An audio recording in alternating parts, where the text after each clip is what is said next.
What is up, everyone? My name is Arsh, and today I'm going to tell you guys from A to Z how to start homesteading.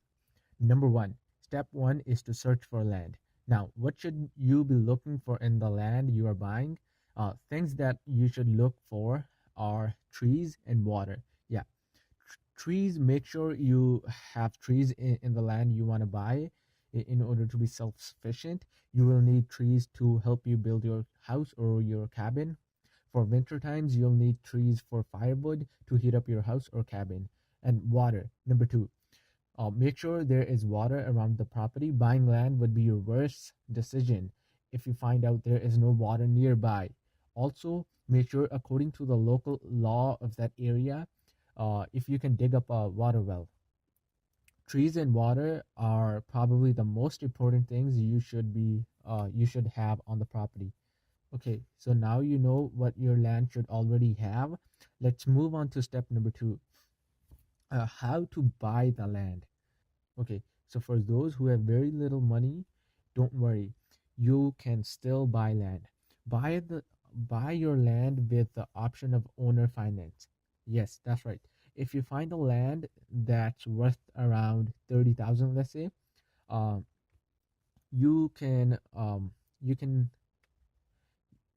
uh, y- you only have to pay around 3,000 as a down payment,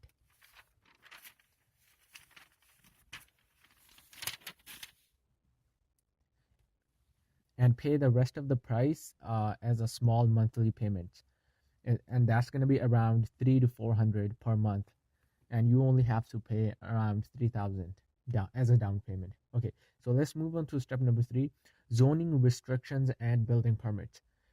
For zoning restriction and building permits, you have to check for all these in the legal papers.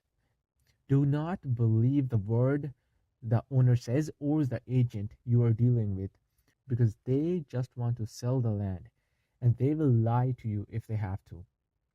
For zoning, you have to make sure it has the word agriculture in it. Other zoning codes that will work are rural, residential, mixed, and recreational. But the most important you have to have is agriculture. This also allows you to have animals, chickens, horses, goats, cows, sheep, whatever you want to have there. For restrictions, have less restrictions on property. That'll be better for you. You need to make sure you are not restricted from digging up a water well or having a septic system. For building permits, look for land where you don't even need a building permit and it's already approved. You don't need a building permit if you decide to build a very tiny house, and you don't have to pay taxes on your tiny house. All right, guys, that's it for today. If you have more questions, leave them in the comments.